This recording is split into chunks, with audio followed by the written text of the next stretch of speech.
Shalom, shalom, peuple de Dieu. Que le Seigneur nous bénisse et que toute la gloire lui revienne. Dieu est un Dieu de bonté, un Dieu de grâce. Il ne veut que personne ne périsse, mais que tous parviennent à la connaissance de sa gloire. C'est pourquoi l'Éternel ne nous abandonne jamais dans l'épreuve, dans la situation difficile dans laquelle nous nous trouvons. Nous pensons que le silence de Dieu est une absence de Dieu. Non, Dieu est en train de nous préparer.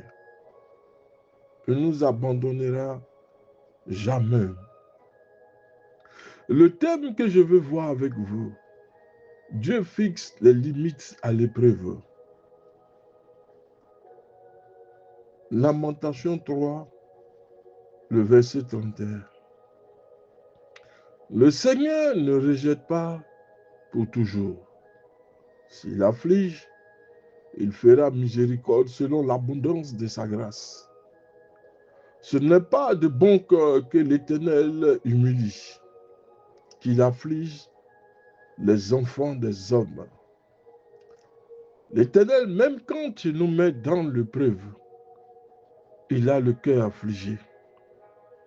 Mais c'est pour ton bien. Ce n'est pas un abandon ni un rejet, mais c'est pour ton bien, peuple de Dieu. Lamentation 3, le verset 31. Le Seigneur ne rejette pas pour toujours. S'il afflige, il fera miséricorde selon l'abondance de sa grâce.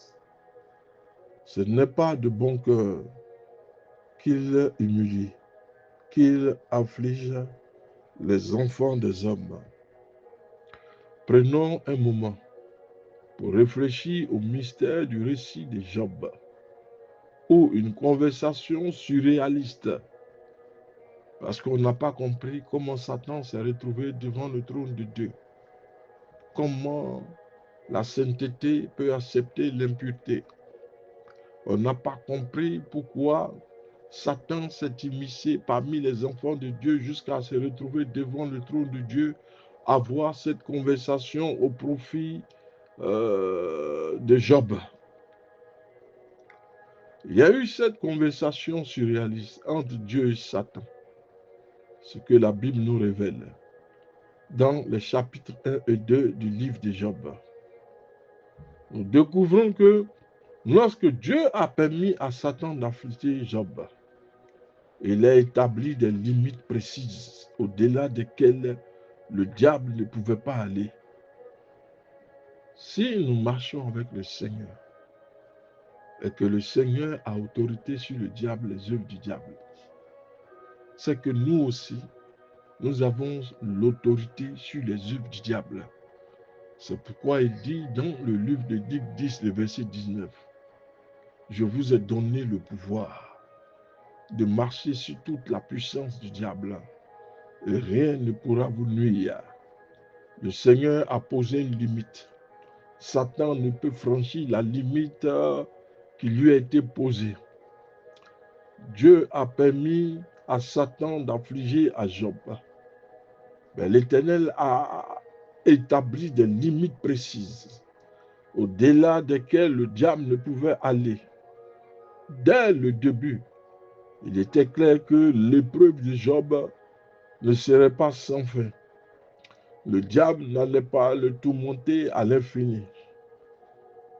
Dieu, dans sa sagesse infinie, a restreint les actions de Satan, protégeant ainsi la santé de Job.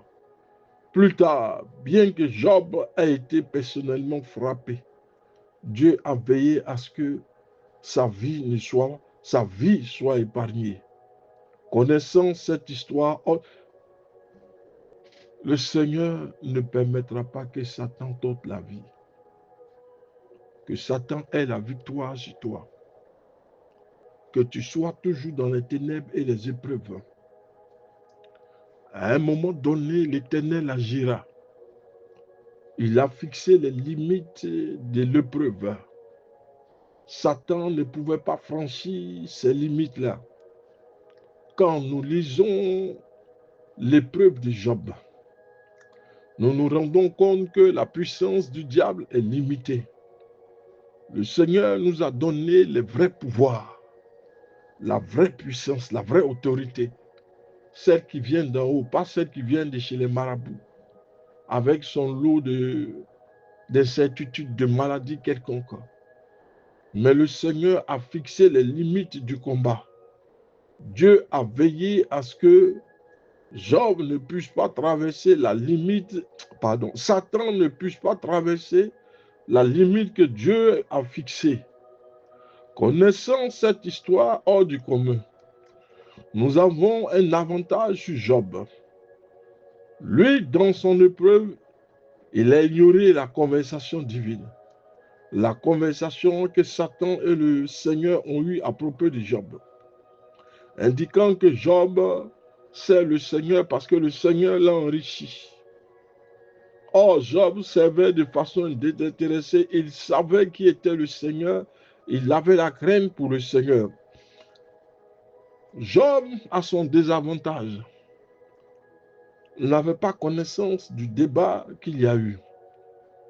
Mais nous pouvons dire aujourd'hui, et nous pouvons savoir si l'épreuve dans laquelle nous nous trouvons procède d'une conversation identique à celle de Job. Job ignorait tout de la conversation divine. Il n'avait aucune connaissance des limites que Dieu avait fixées pour son épreuve. Il n'en est pas ainsi pour nous.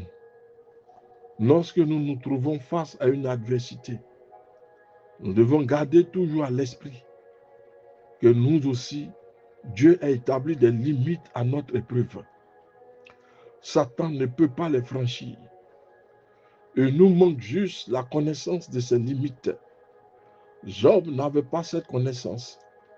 Il n'avait pas connaissance non plus du débat qu'il y a eu. Nous, à l'avantage de Job, nous savons ce qui peut arriver dans une épreuve. Il nous manque seulement la connaissance des limites.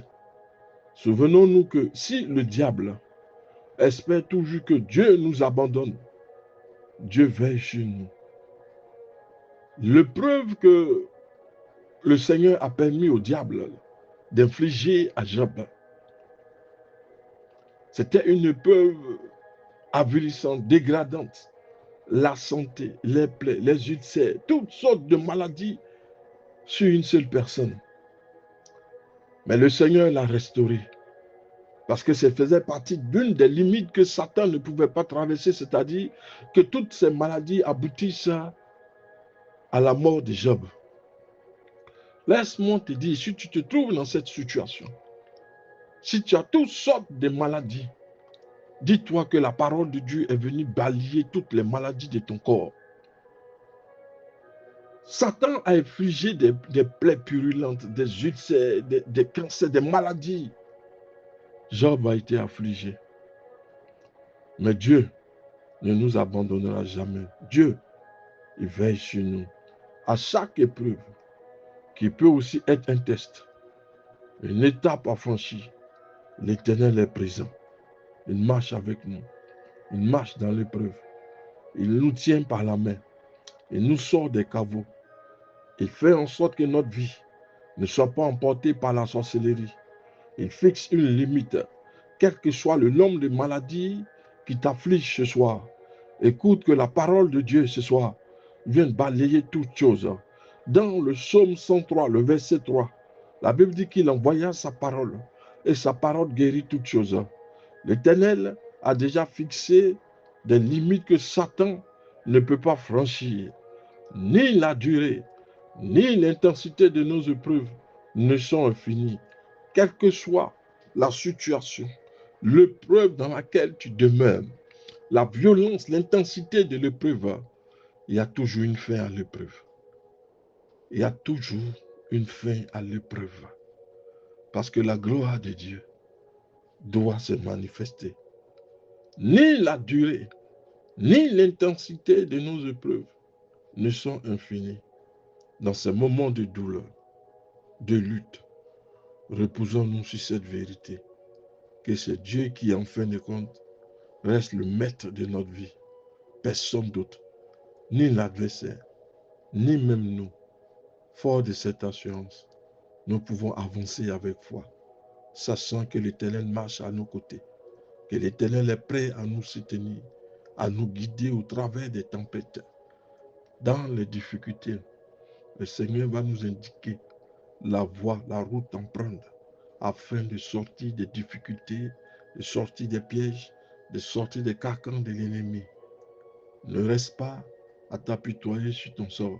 Sache une chose, si Dieu a fixé les limites à l'épreuve, alors tu t'en sortiras et ta lumière poindra. Que Dieu vous bénisse. Le pasteur Samuel.